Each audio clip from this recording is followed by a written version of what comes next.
Good morning friends. आज हम देखने वाले हैं सबसे important topic of this unit and that is Bohr's atomic model. तो बच्चों, बोर्स मॉडल समझने से पहले हमको थोड़ा सा ड्रॉबैक्स देखना पड़ेगा। किसके? रुदरफोर्ड के थ्योरी के। तो रुदरफोर्ड ने जो थ्योरी दी थी उसके मेनली दो ड्रॉबैक्स है। फर्स्ट ड्रॉबैक ये है कि रुदरफोर्ड ये नहीं समझा पाया कि एटम स्टेबल कैसे रहेगा। क्यों? तो बच्चे ये समझो समझो ये तुम्हारा न्यूक्लियस है। क्या है? न्यूक्लियस है और इलेक्ट्रॉन उसके अराउंड रिवॉल्व कर रहा है। समझो, इलेक्ट्रॉन क्या कर रहा है? उसके अराउंड रिवॉल्व कर रहा है। तो मैक्सवेल ने क्या बोला? अगर कोई भी चीज मूव करती है, क्या करती है? मूव करती है, घूमती है, एक जगह से दूसरी जगह जाती है, तो उसकी एनर्जी लूज करती है। सही चीज है। अगर हम एक जगह से दूसरी जगह पर गए तो हमारी एनर्जी लूज होगी क्या? नहीं होगी। तो वैसे मैक्सवेल ने थ्योरी दिया था। तो उसके थ्योरी के हिसाब से अगर इलेक्ट्रॉन मूव करेगा तो उसकी एनर्जी लूज करेगा। लूज करते करते करते क्या होगा? एक टाइम वो न्यूक्लियस में आके गिर जाएगा। समझ में आ रहा है? तो अगर इलेक्ट्रॉन न्यूक्लियस में आया तो एटम स्टेबल कैसे होगा? एटम स्टेबल नहीं होगा, क्योंकि अगर तुम्हारे पास एक पॉजिटिव चार्ज है, एक नेगेटिव चार्ज है, negative charge hello hello hello hello क्या हो रहा है? नजदीक नजदीक आके न्यूक्लियस में गिर जा रहा है। तो एटम कैसे स्टेबल है ये रुदरफोर्ड नहीं बता पाया। एक चीज समझ गया। What is the first drawback of Rutherford theory? He not explain how atom is stable और he can not explain the stability of the atom. That is the first drawback of the Rutherford theory. Second theory, वो हमें क्या नहीं समझा पाया? Hydrogen spectrum नहीं समझा पाया। What is mean by the hydrogen spectrum? That you want to know. क्या था कि भाई अगर एक प्रिज्म है, क्या है? एक प्रिज्म है। अगर ये प्रिज्म से समझो एक व्हाइट लाइट निकलती है। क्या निकलती है? व्हाइट लाइट निकलती है। तो क्या होते हैं? अलग अलग जो कलर्स है वो क्या होते हैं? 7 कलर आपको पता है, पर्दे पे दिखते हैं। सही बात है। क्योंकि और आपको सबको पता है कि 7 कलर दिखते हैं। लेकिन क्या हो गया? अगर हमने क्या किया, एक कंटेनर लिया और उसमें गैस भर दिया। क्या भर दिया? गैस भर दिया। और समझो इससे क्या किया हमने? व्हाइट लाइट पास की। एक कंटेनर लिया, उसमें गैस रखा और उससे व्हाइट लाइट पास कर दी। तो क्या हो रहा था? इसमें से कुछ एक कलर ही, समझो 2-3 कलर जो है वो क्या हो रहे थे? 2-3 ही कलर दिख रहे थे, बाकी के 2-3 कलर गायब हो जा रहे थे। तो ऐसे क्यों हो रहा है? समझ में आ रहा है मैं जो बोल रहा हूं? एक्चुअल प्रिज्म से अगर व्हाइट लाइट पास की तो 7 कलर दिखाई देते हैं, ठीक है। लेकिन जब गैस से लाइट पास की गई तो 2-3 कलर दिख रहे थे, बाकी 2-4 कलर नहीं दिख रहे थे। तो ऐसे क्यों हो रहा है? इसको बोलते हैं हम हाइड्रोजन स्पेक्ट्रा। क्या बोलते हैं?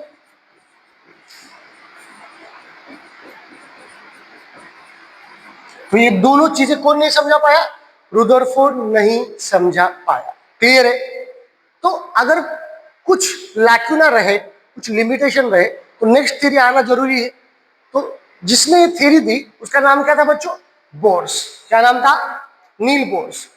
तो नील बोर्स जो है उसकी थ्योरी समझने के लिए कुछ बेसिक्स हमको पता होने चाहिए। तो वो बेसिक्स क्या है वो हम समझेंगे।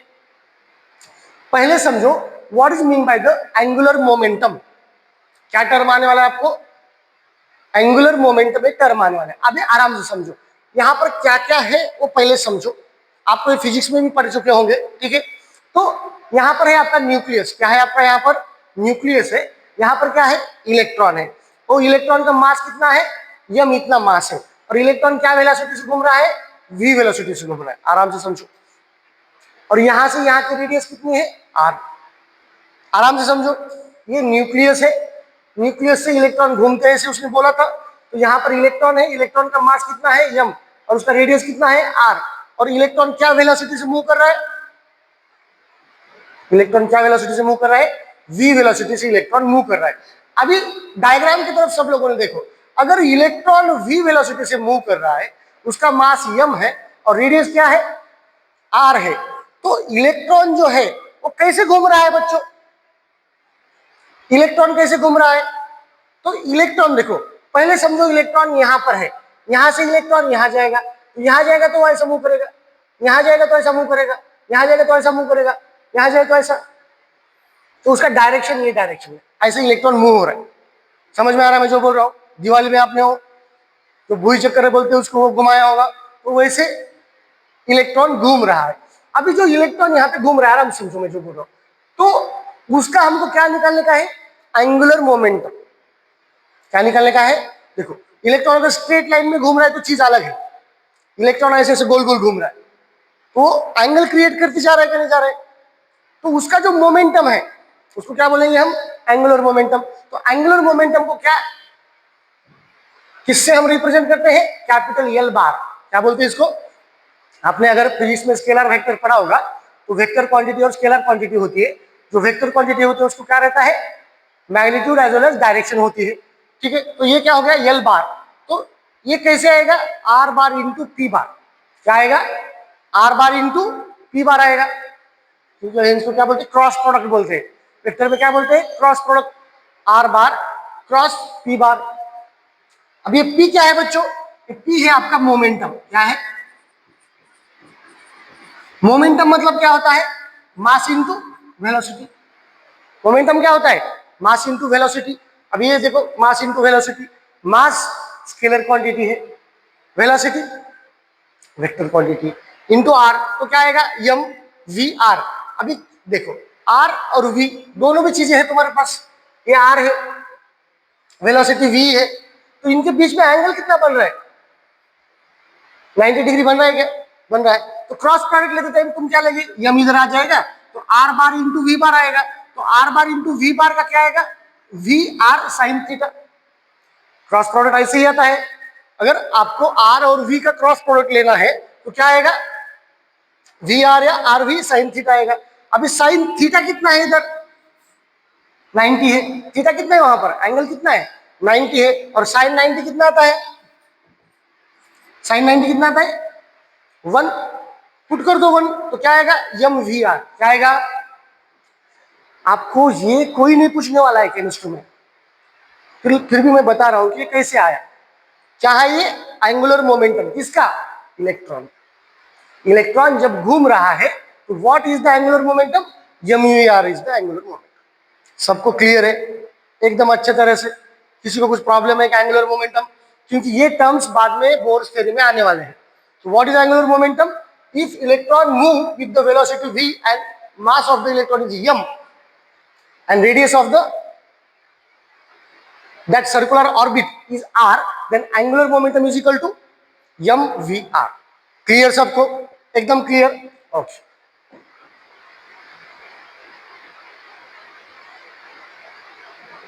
अभी और एक चीज देखो, और एक चीज आपको देखना है इलेक्ट्रोस्टैटिक फोर्स।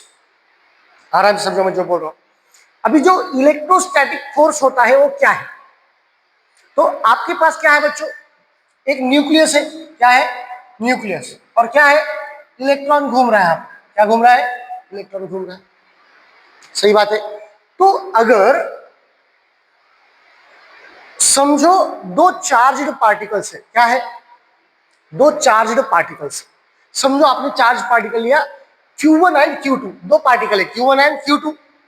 समझो एक चार्ज पार्टिकल यहां पर है, एक चार्ज पार्टिकल यहां पर है, और समझो ये दोनों चार्ज पार्टिकल आर इतने डिस्टेंस पर रखे गए हैं। कितने डिस्टेंस पर रखे गए हैं? आर इतने डिस्टेंस पर रखे गए हैं। आराम से समझो, दो चार्ज पार्टिकल है, एक समझो पॉजिटिव एक निगेटिव है, और ये क्या है? आर इतने डिस्टेंस पे पुट किए गए हैं। तो उनके बीच में एक फोर्स क्रिएट होता है। क्या होता है? क्या होता है? एक फोर्स रहता है, उसको हम क्या बोलते हैं? Electrostatic force. क्या बोलते हैं? If Q1 and Q2 are two charges separated by distance, r distance से उसको हमने सेपरेट किया है, तो क्या होता है? इसको बोलते हैं एफ। मतलब क्या है? फोर्स। कौन सा फोर्स है? इलेक्ट्रोस्टैटिक्स। इसके वजह से हम यहाँ पर क्या लिखते हैं? क्या लिखते हैं? ई। तो ये क्या हो गया? एफ ई, मतलब इलेक्ट्रोस्टैटिक फोर्स। तो इलेक्ट्रोस्टैटिक फोर्स कितना होता है ये भी आप जब इलेक्ट्रोस्टैटिक नाम का टॉपिक फिजिक्स में पढ़ेंगे तो आपको समझेगा। तो कितना होता है? 1/4 पाई। इसको बोलते हैं एप्सिलॉन। क्या बोलते हैं? एप्सिलॉन। एप्सिलॉन नॉट बोलते हैं, जीरो को क्या बोलते हैं? नॉट। इसको बोलते हैं बाय 4 पाई एप्सिलॉन नॉट। अभी चार्ज क्या है, Q1 एंड Q2, तो चार्ज का मैग्नीट्यूड लो, समझ में आ रहा है मैं जो बोल रहा हूं, और डिस्टेंस का स्क्वायर लो, चार्ज कितने डिस्टेंस से सेपरेट किए गए हैं, तो इसको क्या बोलते हैं, इलेक्ट्रोस्टैटिक फोर्स। क्या बोलते हैं, दो फोर्स अगर r डिस्टेंस से सेपरेटेड है तो दोनों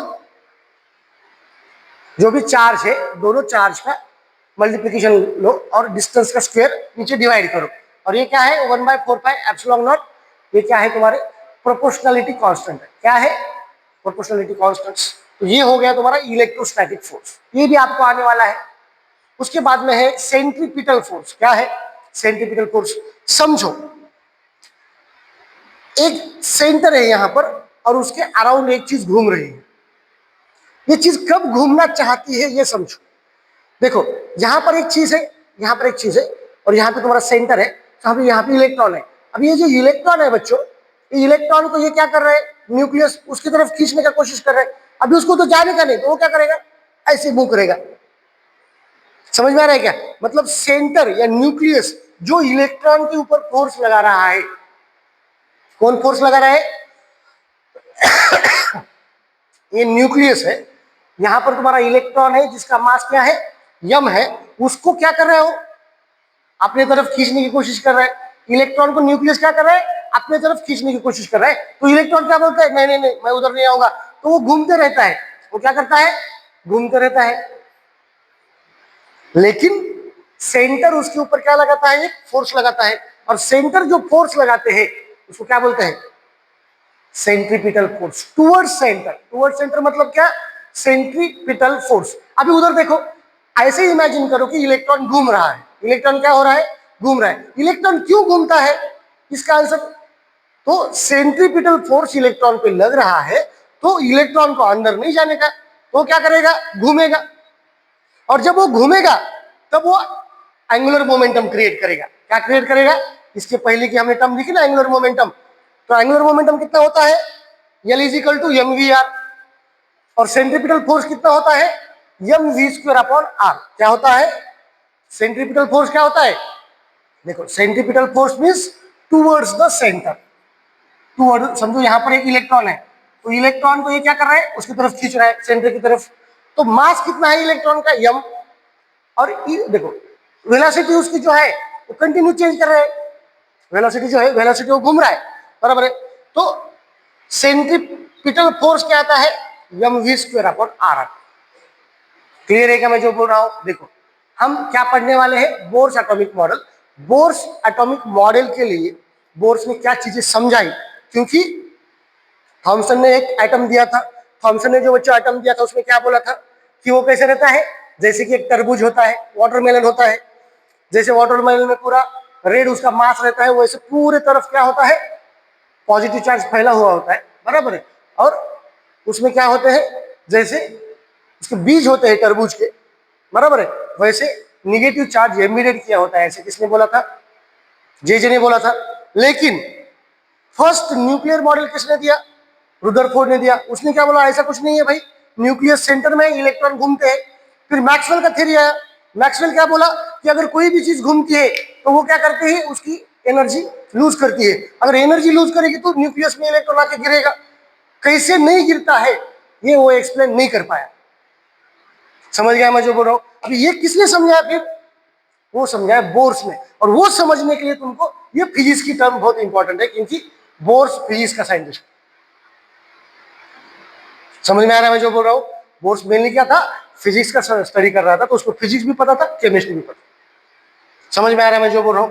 तो दो चीजें थी रुदरफोर्ड जो समझा नहीं पाया, उसमें एक क्या था कि हाउ एटम इज स्टेबल, वो नहीं बता पाया, क्लियर है। और दूसरा क्या नहीं बता पाया, हाइड्रोजन स्पेक्ट्रम नहीं बता पाया। क्या बता नहीं पाया कि भाई अगर सिर्फ प्रिज्म से लाइट जाता है तो 7 कलर दिखाते हैं, लेकिन एक गैस से लाइट पास करते हैं, तो उसने अलग अलग गैस देख के रखा, तो वहां से जब लाइट पास की गई, कब 2-3 अलग कलर, दूसरे गैस से पास किया तो 2-3 अलग ही कलर दिख रहे हैं, सबके सब कलर नहीं दिख रहे, और हर गैस से अलग अलग कलर पैटर्न दिख रहा है। तो ऐसा क्यों हो रहा है, कि दोनों भी चीजें कौन नहीं समझा पाया, रुदरफोर्ड नहीं समझा पाया। और इसको किसने अच्छी तरह से समझाया, नील बोर्स ने।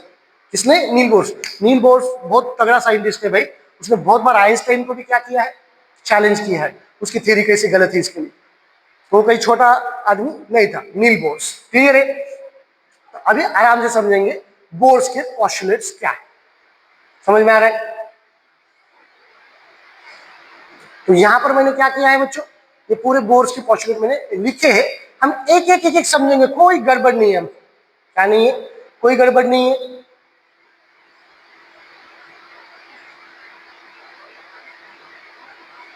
तो ये है अपने बोर्स एटॉमिक मॉडल के पोस्टुलेट्स। इसको हम थोड़ा नीचे लेते हैं एक बार। क्या लिखने में ज्यादा टाइम डालना अच्छा नहीं है, आपको तो वो कहीं से भी मिलेंगे, आपको समझना जरूरी है। आराम आराम से समझो यहां पर क्या हो रहा है।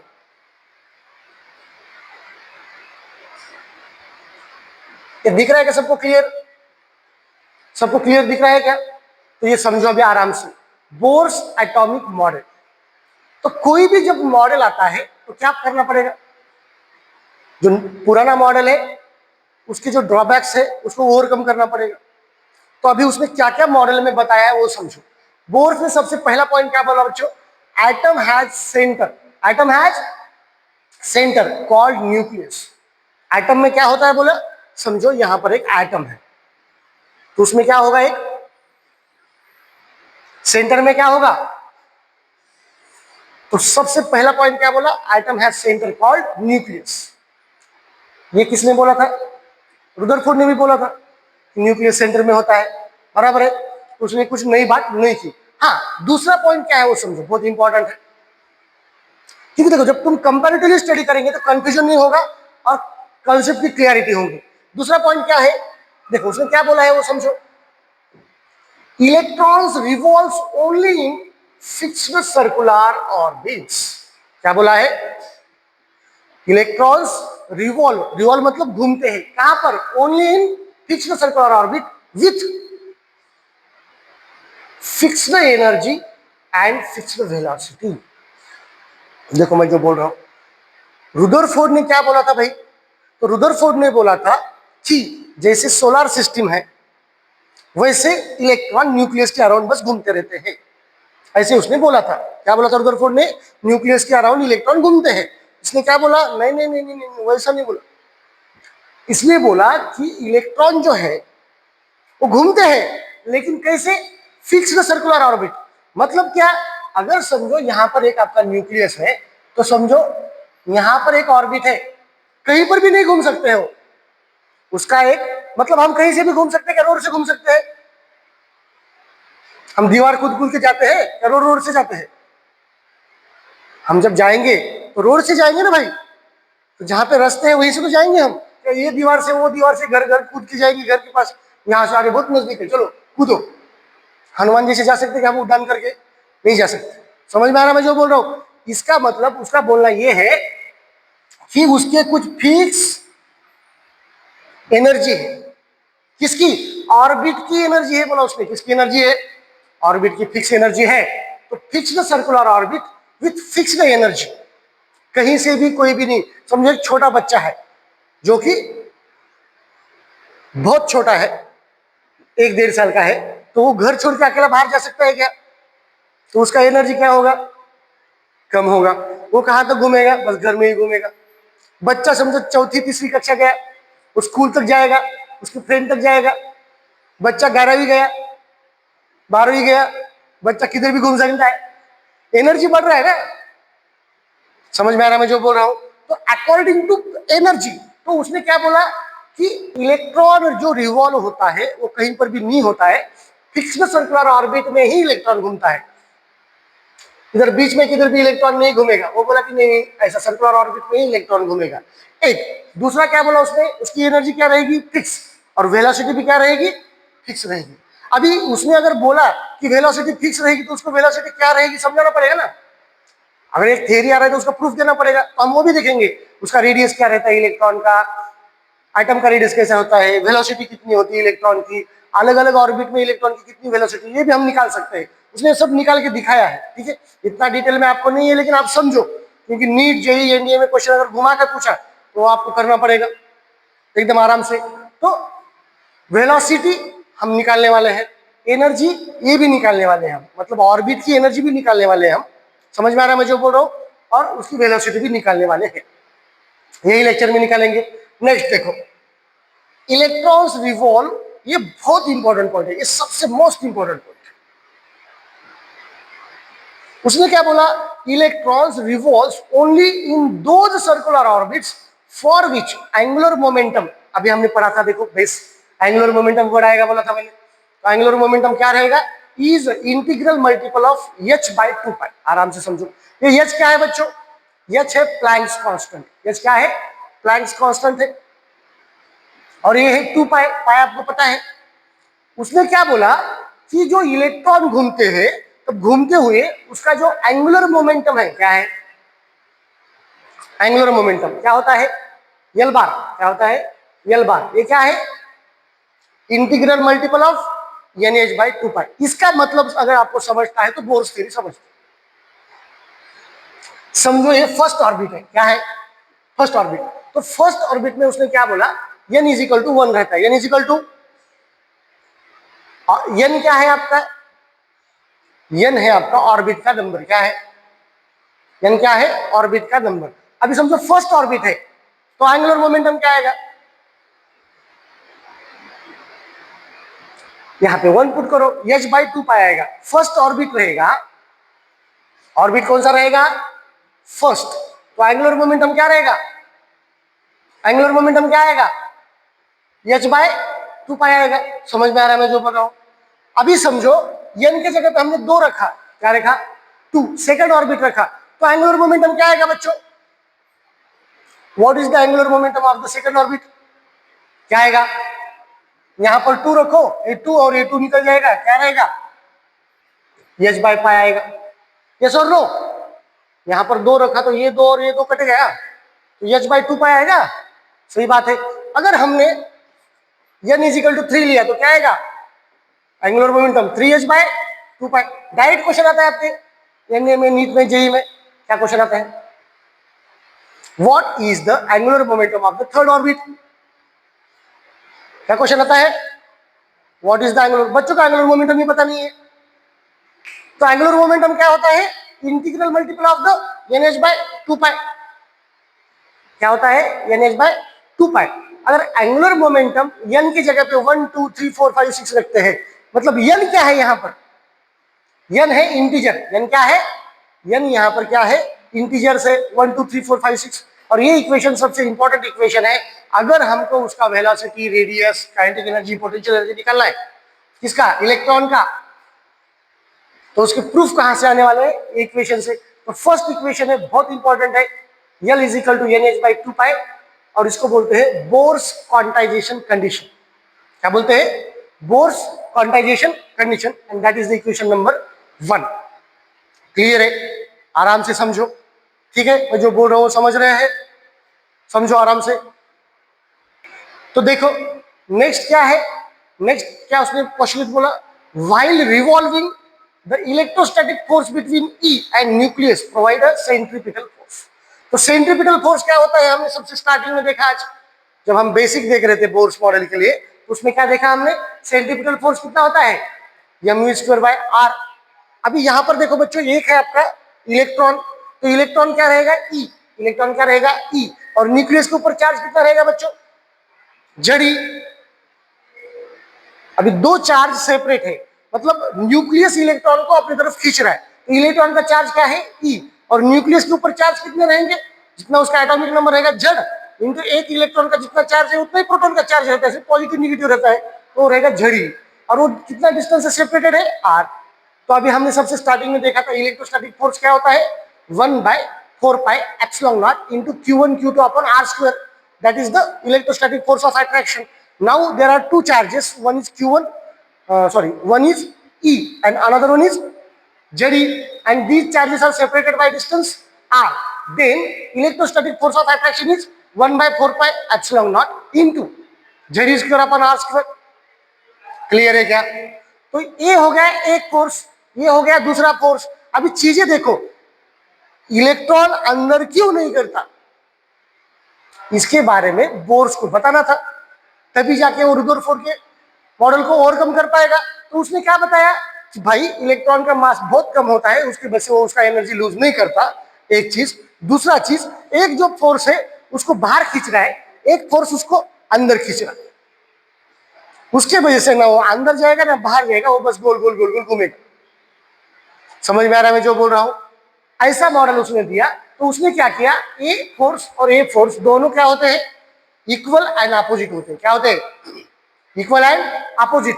तो इक्वल एंड अपोजिट होने की वजह से उसने उसको इक्वेशन के फॉर्म में ले लिया, 1/4πε0 Z square upon r square. ये इक्वेशन लिखा।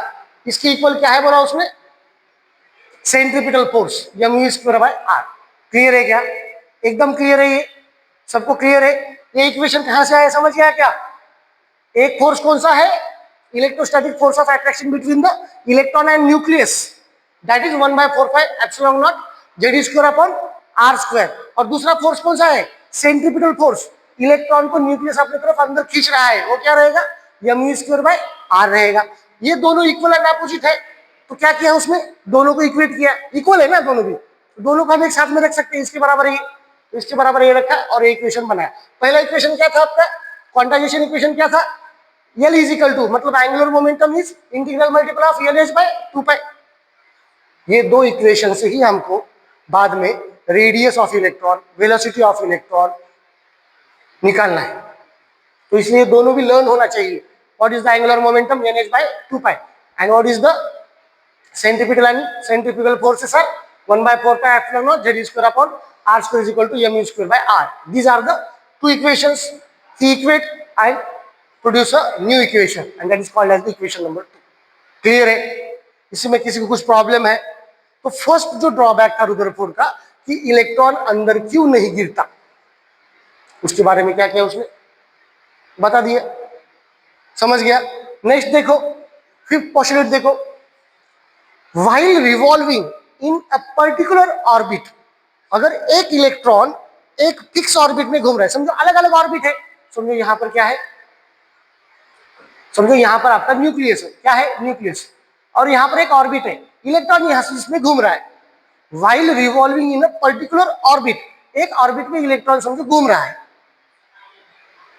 neither gain energy nor lose energy। Electron जब एक ही ऑर्बिट में घूमते रहेगा तो उसकी ना एनर्जी लूज करेगा ना किसी से लेगा। कब, जब वो अपना अपना घूम रहा है। समझ रहे हैं मैं जो बोल रहा हूं? क्लियर है? अभी आराम से समझो।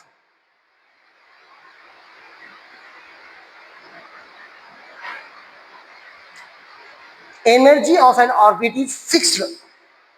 उसने क्या बोला, इलेक्ट्रॉन की एनर्जी नहीं है। उसने क्या बोला, ये पॉइंट बहुत इंपॉर्टेंट है बच्चों, इलेक्ट्रॉन में एनर्जी नहीं है। उसने क्या बोला, ये जो रास्ता है, रास्ता, ये जो पाथ है, समझो एक इलेक्ट्रॉन यहां पर घूम रहा है, एक इलेक्ट्रॉन क्या कर रहा है, यहां पर घूम रहा है, तो उसका बोलना क्या है कि इसकी एनर्जी है। देखो पहले क्या होता था, ट्रेन में हम क्या करते थे, कोयला डालते थे और ट्रेन चलती थी, सही बात है, एनर्जी प्रोड्यूस होती थी और ट्रेन चलती थी। अभी क्या है, करंट का लाइन है, ट्रेन में एनर्जी नहीं है, अभी लाइन में एनर्जी है। समझ रहा मैं जो बोल रहा हूं? पहले क्या था, ट्रेन में कोयला रहता था, पानी की भाप बनती थी और इंजन चलते थे। अभी क्या है, लाइट के वायर है, ऊपर से करंट के वायर है, उसको अटैच होता है, गाड़ी चलती है। मतलब अभी ट्रैक में एनर्जी है, इसमें एनर्जी है, इलेक्ट्रॉन में एनर्जी नहीं है। उसने क्या बोला, भाई ये ऑर्बिट की एनर्जी है, हर ऑर्बिट की अपनी अपनी एनर्जी है। अगर इलेक्ट्रॉन एक ही इसमें घूमेगा तो बस घूमते रहेगा, मस्त मजे से घूमेगा, ना उसकी एनर्जी देगा ना इसकी एनर्जी, किसी से एनर्जी लेगा या किसी एनर्जी नहीं देगा। समझ में आ रहा है मैं जो बोल रहा हूं? मतलब एक इलेक्ट्रॉन यहाँ पे घूम रहा है तो सालों साल घूमते रहेगा, ना उसकी एनर्जी जाएगी ना एनर्जी वो लेगा। क्लियर है मैं जो बोल रहा हूं? उसके वजह से ये जो ऑर्बिट है, इसको क्या बोलते हैं हम, ऑर्बिट।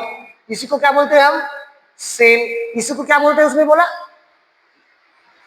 Stationery energy level. क्या बोलते हैं हमने, स्टेशनरी एनर्जी लेवल। और उसमें उसने क्या किया, n is equal to 1, n is equal to 2, n is equal to 3, n is equal to 4। What is that n? That is quantum number. ठीक है, उसको बोलते हैं प्रिंसिपल क्वांटम नंबर। यही टॉपिक में हम सीखेंगे what is mean by principal quantum number. आप बस इतना याद रखो, n मतलब ऑर्बिट नंबर, कक्षा का क्रमांक। जैसे आप बैठे हैं 11वीं कक्षा में, समझ में आ रहा है मैं बोल रहा हूँ, तो ये पहली कक्षा दूसरी कक्षा, और उसने पहली कक्षा को नाम क्या दिया, के, यल, यम, यन। कभी कभी क्या बोलता है वो, एग्जाम में भी क्वेश्चन कैसा आएगा, वो पूछेगा कि यम स्टेशनरी एनर्जी लेवल का एंगुलर मोमेंटम निकालो। क्या बोलेगा, कैपिटल यम देगा, capital M stationary energy level का क्या निकालो, एंगुलर मोमेंटम निकालो बोलेगा। तो क्या आएगा, कैपिटल यम का यन कितना है 3, और एंगुलर मोमेंटम क्या होता है NH/2 पाई। तो यन को लेकर पकड़ो 3, यम में यन कितना होता है, यम में यन कितना होता है 3 होता है, क्योंकि ये फर्स्ट ऑर्बिट। यम में यन कितना होता है 3, यल में यन कितना होता है 2, के में कितना होता है। तो उसने नामकरण किया कक्षा का के यल यम यन, और इसको उसने बोला मेन एनर्जी लेवल। क्या बोला, मेन एनर्जी लेवल बोला। समझ गया मैं जो बोल रहा हूं। देखो बोर्स में क्या बोला कि इलेक्ट्रॉन में एनर्जी नहीं होती, वो पाथ में एनर्जी होती है, और वो जो फिक्स पाथ रहते हैं उसको उसने बोला स्टेशनरी एनर्जी लेवल्स। क्या रहते हैं, मतलब उसने क्या बोला, अगर इलेक्ट्रॉन घूम रहा है भाई तो एनर्जी लेता है ना एनर्जी देता है, सालों साल क्या करेगा, सालों साल क्या करेगा, बस घूमते रहेगा। समझ रहे मैं जो बोल रहा हूं, बहुत इंपॉर्टेंट है, आराम से समझो। लास्ट ऑर्बिट देखो, लास्ट पोस्टुलेट देखो, जो बोला वही उसने डिनाई किया। उसने क्या बोला पता है क्या, अभी क्या बोला था उसने, ना इलेक्ट्रॉन एनर्जी लेता है ना देता है।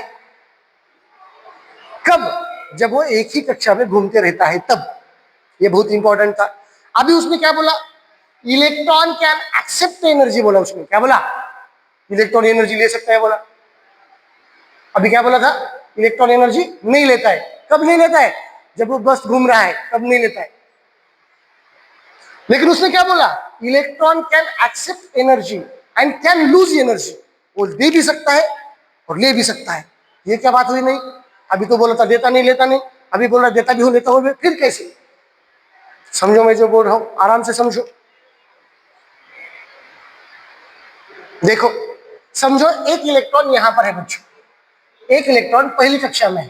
कहां पर है, पहली कक्षा में है। उसको समझो यहां से कोई एनर्जी ने जोर से मारा, उसमें एनर्जी मिल गई, तो वो मूव करके क्या करेगा, यहां पर जाएगा। पहली कक्षा से कहा जाएगा दूसरी, लेकिन एनर्जी उतनी ही मिलनी चाहिए। एनर्जी कितनी मिलनी चाहिए, उतनी ही मिलनी चाहिए, नहीं तो घर नहीं छोड़ेगा। फिक्स एनर्जी मतलब ये ऑर्बिट का कुछ तो एनर्जी रहेगा, ए ऑर्बिट का कुछ एनर्जी रहेगा, ए ऑर्बिट का कुछ एनर्जी रहेगा, ए ऑर्बिट का कुछ एनर्जी रहेगा खुद का।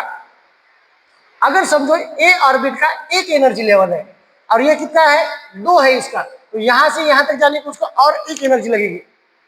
तो बाहर से सिर्फ एक एनर्जी मिली तो ही वो 2 में जाएगा। समझ रहे मैं जो बोल रहा हूं, अगर 3 मिली तो नहीं जाएगा, 2.5 मिली तो नहीं जाएगा, 2.1 मिली तो नहीं जाएगा, 2 मिली तो ही। तो जितनी एनर्जी, अगर उसको एग्जैक्ट एनर्जी मिलेगी तो ही ऊपर जाएगा, नहीं तो नहीं जाएगा। अभी ऊपर गया समझो एक इलेक्ट्रॉन, एक इलेक्ट्रॉन ने क्या किया 5 एनर्जी लिया और 5वीं कक्षा में चला गया समझो, तो वहां पे क्या होगा, घूमेगा घूमेगा बहुत देर तक बोर हो जाएगा। समझ में आ रहा है मैं जो बोल रहा हूं, और क्या करेगा फिर, वो अपने अपने कक्षा में वापस आने का कोशिश करेगा। तो जितनी एनर्जी ली है उतनी एनर्जी वो बाहर फेंकेगा, जितनी एनर्जी ली है उतनी एनर्जी क्या करेगा, बाहर फेंकेगा। देखो अगर इलेक्ट्रॉन ने सबकी सब एनर्जी ले ली और ऊपर चले गया, कुछ टेंशन नहीं, और उसने कुछ एनर्जी ली और कुछ बाहर फेंकी। देखो इलेक्ट्रॉन ने अगर एनर्जी ली उसको बोलते हैं एब्सॉर्प्शन। क्या बोलते हैं, और जब इलेक्ट्रॉन ने एनर्जी लेके बाहर छोड़ दी उसको बोलते हैं इमिशन। क्या बोलते हैं, और ये जो आपको कलर दिखते हैं स्पेक्ट्रम के, ये है इमिशन स्पेक्ट्रम। क्या है, इमिशन स्पेक्ट्रम। मतलब समझो दूसरा जो ड्रॉबैक था किसका, रुदरफोर्ड का, तो वो ये था कि एक गैस से व्हाइट लाइट पास की तो 2-3 ही कलर दिख रहे, 2-4 नहीं दिख रहे। इसका मतलब वो इलेक्ट्रॉन को वो लाइट में थी, उतनी एनर्जी काम को आई, वो ऊपर जाके बैठे हैं। समझ गया मैं जो बोल रहा हूं, और जो लाइट की एनर्जी उसी काम के लिए वो बाहर जा रही है, जो बाहर गई उतने कलर दिखा रहे हो। अभी और एक बार समझो मैं जो बोल रहा हूँ, बहुत इंपॉर्टेंट चीज है, बहुत ही इंपॉर्टेंट चीज है। एक गैस है, आराम से समझो, गैस है, गैस से क्या हो रही है बच्चों, व्हाइट लाइट पास हो रही है। यहाँ पे समझो गैस के अलग अलग बहुत सारे गैस में क्या रहेंगे, एटम्स रहेंगे। ये एटम्स क्या करते हैं, और एटम्स में इलेक्ट्रॉन रहेंगे। समझो यहां से इधर गई तो समझो एक को एक एनर्जी मिली, एक को 2 मिली, एक को 3 मिली, तो 1 2 3 फटाफट एब्सॉर्ब कर ली उसने, 1 2 3 एब्सॉर्ब कर ली। तो 2.5 2.3.5 4.5 1.5 एब्सॉर्ब नहीं की, तो ये क्या जाएगी, जो एब्सॉर्ब नहीं करेगी वो क्या रहेगी, यहीं पर रहेगी टेबल पे जैसे लड्डू रहते, वो क्या होगी, बाहर जाएगी। समझ गए? तो जितने बाहर जाएगी वो क्या रहेगा, तुम्हारा इनिशियल स्पेक्ट्रम। समझ आ रहा है मैं जो बोल रहा हूं? और उसने जो कलर नहीं दिखा रहा है वो क्या करेगा, वो समझ गया? उसके वजह से जब इलेक्ट्रॉन ऊपर जाएंगे तो वो एनर्जी एब्सॉर्ब करेंगे, उसके वजह से हाइड्रोजन स्पेक्ट्रा में कलर पैटर्न कैसा दिखता है, ये कौन नहीं समझा पाया था, रुदरफोर्ड नहीं समझा पाया था। उसने क्या बोला, अगर यहां से एक इलेक्ट्रॉन को एनर्जी मिलती है तो इलेक्ट्रॉन जंप करके क्या करेगा, यहां पर जाएगा, घूमेगा घूमेगा, वो बोलेगा यार मेरे को बोर हो गया, मेरे को घर का खाना अच्छा लगता है, बाहर का खा खा के बोर हो गया मैं। समझे तुमने क्या किया, आपने समझो आकाश ने क्या किया, आकाश मस्त घर का रोटी चावल खाता है, आराम से रहता है, बराबर है। अभी समझो आकाश ने क्या किया, एक दोस्त से 1 लाख रुपए ले लिया, क्या किया, 1 लाख रुपए ले लिया, मस्त पार्टी कर रहा बाहर, एनर्जी बढ़ गई ना आकाश की, बाहर जाएगा, पिज्जा खाएगा, ये खाएगा वो खाएगा, दोस्त से पैसे आया है, बस मजे करेगा, बाहर घूम रहा है, एनर्जी बढ़ गई उसकी। घर से, घर पे है क्या, भी वो नहीं है, न्यूक्लियस की नजदीक नहीं है, अभी दूर है, घर से बाहर जा रहा है, पिज्जा खा रहा है, संभाजीनगर जा रहा है, इधर जा रहा है, उधर जा रहा है, इंजॉय कर रहे हैं। फिर क्या हो जाएगा, हल्लो हल्लो हल्लो क्या होगा, बाहर का खाना खा खा के बोर होगा, उसको घर के खाने की याद आएगी, मम्मी की याद आएगी, फिर वो जॉब करता है, वो क्या करेगा, अरे वो दोस्त ने पैसे दिया वो वापस दे देंगे उसको, तो 1 लाख रुपए दे देगा। लिए कितने थे, 1 लाख, दिए कितने, 1 लाख। आराम समझो मैं जो बोल रहा हूँ, समझ में? तो इलेक्ट्रॉन नीचे से ऊपर जंप कब करेगा, उसको एनर्जी मिलेगा, कैसी एनर्जी, फिक्स एनर्जी। कैसी एनर्जी चाहिए, एनर्जी फिक्स। अगर अब यार आप समझो, if an electron accept energy it jumps to higher energy level, electron ने अगर एनर्जी लिया तो वो क्या करेगा, हायर लेवल में जंप करेगा। कहां पर जंप करेगा, हायर लेवल में जंप करेगा। समझ गया? और हायर लेवल में अगर वो जंप करता है तो उसको बोलते हैं एक्साइटेशन। क्या बोलते हैं, एक्साइटेशन ऑफ इलेक्ट्रॉन। नीचे के ऑर्बिट से ऊपर के ऑर्बिट में इलेक्ट्रॉन गया, उसको क्या बोलते हैं, एक्साइटेशन। क्या बोलते हैं, एक्साइटेशन। क्लियर है सबको? दूसरा चीज, अगर समझो एक इलेक्ट्रॉन यहां से जंप करके ये ऑर्बिट में आ गया, उतना एनर्जी उसको मिला, बराबर है। अभी क्या किया, बोर हो गया वो घूम घूम के, बोले चलो उसका उसका एनर्जी वापस दे देंगे, तो वो इलेक्ट्रॉन को एनर्जी, वो एनर्जी क्या करेगा, वेव के फॉर्म में बाहर फेंकेगा। एनर्जी किसके फॉर्म में बाहर फेंकता है, वेवलेंथ के फॉर्म में, तो वो बाहर फेंकेगा। और इसी को क्या बोलते हैं हम, डी एक्साइटेशन। क्या बोलते हैं, डी एक्साइटेशन। इलेक्ट्रॉन ऊपर के ऑर्बिट से नीचे का ऑर्बिट आ रहा है, तो उसको क्या बोलेंगे हम, डी एक्साइटेशन। और जब इलेक्ट्रॉन एनर्जी बाहर फेंकेगा डी एक्साइटेशन करते टाइम, तो क्या हो जाएगा, आपको एक स्पेक्ट्रा दिखेगा। कब दिखेगा, जब डी एक्साइटेशन होगा, इलेक्ट्रॉन बाहर एनर्जी फेंक रहा है, जो एनर्जी वो इलेक्ट्रॉन बाहर फेंक रहा है उसी को हम क्या बोलते हैं, इमिशन स्पेक्ट्रा। क्या बोलते हैं, इमिशन स्पेक्ट्रा।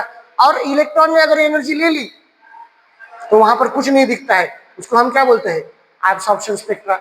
मतलब एब्सॉर्प्शन स्पेक्ट्रा कब आता है, जब इलेक्ट्रॉन एक्साइट करेगा। और इमिशन स्पेक्ट्रा कब आएगा, जब इलेक्ट्रॉन क्या करेगा, डी एक्साइटेशन करेगा। These are the Bohr's 6 postulate.